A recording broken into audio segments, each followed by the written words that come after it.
الحمد لله رب العالمين والصلاة والسلام على سيد المرسلين وعلى آله وصحبه أجمعين أما بعد. ബഹുമാനമുള്ള മുഅ്മിനീങ്ങളെ, അല്ലാഹു നമുക്ക് എല്ലാവർക്കും ഖൈറ് റാഹത്തുകൾ വർദ്ധിപ്പിച്ചു നൽകട്ടെ. നമുക്കും നമ്മോട് ബന്ധപ്പെട്ടവർക്കും എല്ലാം അല്ലാഹു ജീവിത ഐശ്വര്യം പ്രദാനം ചെയ്യട്ടെ. മാതാപിതാക്കളിലും മക്കളിലും സഹോദരങ്ങളിലുമുള്ള കൺകുളിർമയാർന്ന ബന്ധങ്ങൾ അല്ലാഹു തആല നമുക്ക് നിലനിർത്തി തരട്ടെ. നബി സല്ലല്ലാഹു അലൈഹി വസല്ലമ തങ്ങളുടെ ചരിത്രം വായിക്കുമ്പോൾ പ്രധാനമായും നമ്മൾ ശ്രദ്ധിക്കേണ്ട ഒന്നാണ് നബിയുടെ മാതാപിതാക്കൾ എന്നുള്ളത്. നമുക്കൊക്കെ മാതാപിതാക്കളുണ്ട്. എല്ലാവരുടെയും മാതാപിതാക്കൾ അതൊരു പ്രധാനപ്പെട്ട ഭാഗമാണ്. അവരെ അറിയണം. ഇപ്പോൾ ഒരാളെ കല്യാണം കഴിക്കുകയാണെങ്കിലും അതാരെ മോന് അല്ലെങ്കിൽ ആരെ മോള്, ഉമ്മാര് ബാപ്പാര്, ഏത് കുടുംബത്തിൽപ്പെട്ടോല് എന്നൊക്കെ ഒരു നോട്ടം ഉണ്ടല്ലോ. മാതാവും പിതാവും എത്രത്തോളം ഉണ്ട് അതിനനുസരിച്ചിട്ടായിരിക്കും മക്കളുടെ നിലവാരം എന്നതുകൊണ്ടാണ്. നബി സല്ലല്ലാഹു അലൈഹി വസല്ലമ തങ്ങൾ അറേബ്യൻ ഗോത്രങ്ങളുടെ കൂട്ടത്തിൽ എല്ലാവരും സുസമ്മതരായ, എല്ലാവരും ആദരണീയരായിട്ടുള്ള ഒരു കുടുംബത്തിലുള്ള ആളാണ് നബി സല്ലല്ലാഹു അലൈഹി വസല്ലമ തങ്ങൾ. അവരുടെ ഉപ്പ അബ്ദുള്ള എന്നവർ അബ്ദുൽ മുത്തലിബിന്റെ മകനാണ് അബ്ദുല്ലാഹി എന്നവർ. അന്ന് ഖുറൈശികളിലെ യുവാക്കളുടെ കൂട്ടത്തിൽ നല്ല പേരുള്ള, സൽപ്പേരുള്ള ആളായിരുന്നു അബ്ദുള്ള എന്നവർ. അതേസമയത്ത് അവർ കല്യാണം കഴിക്കുന്നത് ആരെന്നെയാണ്? കുടുംബത്തിൽ തന്നെയാണ് കല്യാണം കഴിക്കുന്നത്. അതും ഖുറൈശി കുടുംബം തന്നെയാണ് വരുന്നത്. ആമിന ബീബി റളിയല്ലാഹു അൻഹ വഹബെന്നവരുടെ മകളാണ്. ഈ വഹബെന്നവരാകട്ടെ നബി സല്ലല്ലാഹു അലൈഹി വസല്ലമ തങ്ങളുടെ കുടുംബം തന്നെയാണ്. ഈ പറഞ്ഞ ഖുറൈശി തറവാട്ടുകാർ തന്നെയാണ്. അങ്ങനെ അവർ തമ്മിലുള്ള വിവാഹമാണ് കഴിയുന്നത്. വിവാഹം കഴിഞ്ഞു. അന്ന് വിവാഹത്തിന്റെ അനന്തരമായി കുറഞ്ഞ വർഷം കഴിഞ്ഞതിന് ശേഷമാണ് അമിന ഉമ്മ ഗർഭവതിയാകുന്നത്. കല്യാണം കഴിഞ്ഞ ഉടനെ ഗർഭിണിയായിട്ടില്ല പറയുന്നുണ്ട്. അങ്ങനെ അബ്ദുള്ള ആമിന ദമ്പതികൾ അവരുടെ ദാമ്പത്യ ജീവിതം മുന്നോട്ട് കൊണ്ടുപോകവേ ഗർഭിണിയായി. ഗർഭം ആയി 2 മാസമായപ്പോ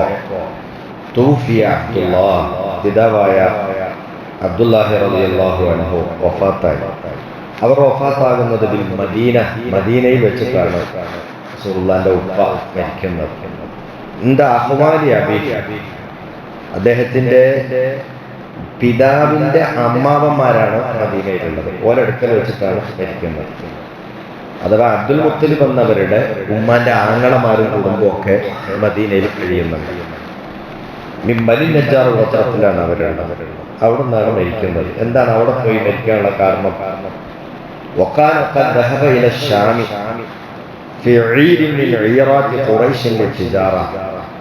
ഖുറൈശികൾ സംഘമായി കച്ചവടത്തിന് പോകും പല നാട്ടിലെ.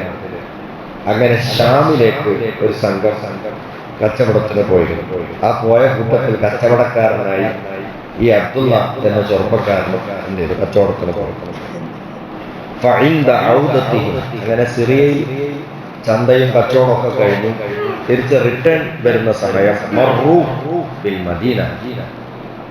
മദീനയിലൂടെയാണ് ഈ സംഘം കടന്നു വരുന്നത്. മദീനയിൽ ആരുണ്ടതാണ്? അബ്ദുള്ള എന്നവരുടെ ഉപ്പാന്റെ അമ്മാവന്മാരുണ്ടതാണ്. അബ്ദുല്ലാഹി മരീദുൻ. തിരിച്ചു വരുമ്പോ അബ്ദുല്ലാഹിക്ക് അസുഖം ബാധിച്ചു.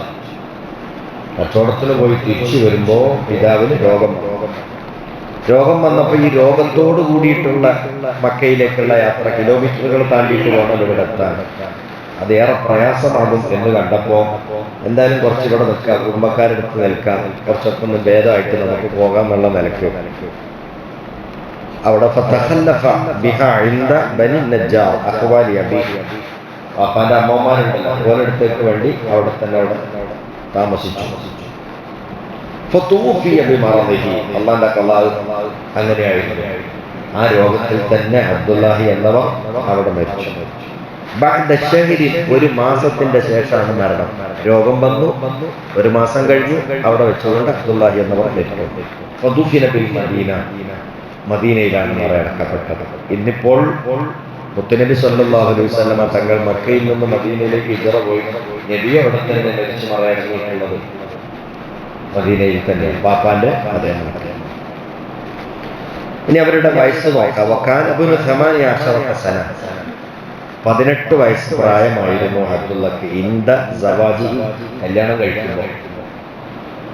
കഴിക്കുമ്പോൾ പ്രായം, അബ്ദുല്ലാഹിയുടെ പുതിയാപ്പളുടെ പ്രായം 18 വയസ്സ്. വബ്നു 25 സന ഇന്ദ വഫാത്തിഹി, വഫാത്താകുമ്പോൾ 25 വയസ്സ് പ്രായം. നമ്മുടെ നാട്ടിൽ കല്യാണം അന്വേഷിക്കാൻ തന്നെ തുടങ്ങിയിട്ടില്ല, 25 വയസ്സിലുണ്ടാകും.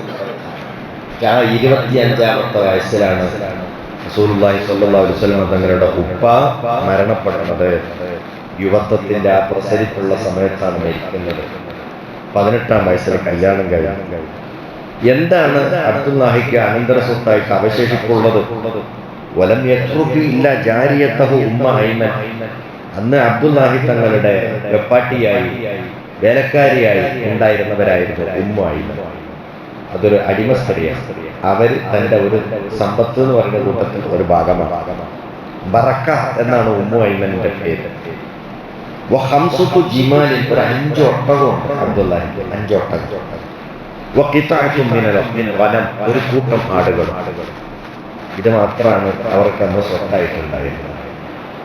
അങ്ങനെ മദീനയിൽ വെച്ചുകൊണ്ട് ബഹുമാനപ്പെട്ട അബ്ദുല്ലാഹി എന്നവർ മരണപ്പെടുകയാണ്. റസൂലുള്ളാഹി എവിടെയുള്ളത്? ഗർഭത്തിലാണുള്ളത്. അതിലൊരു 3 മാസമായിട്ടുണ്ടാവും. അബ്ദുല്ലാഹി തങ്ങൾ വഫാത്താകുമ്പോൾ മുത്തനബി തങ്ങൾക്ക് ഗർഭത്തിൽ എത്ര ആയിട്ടുണ്ടാവും? 3 മാസമായിട്ടുണ്ടാവും. അപ്പോഴാണ് അവിടുത്തെ വേർപിരിയൽ ഉണ്ടായിട്ടുണ്ടായത്.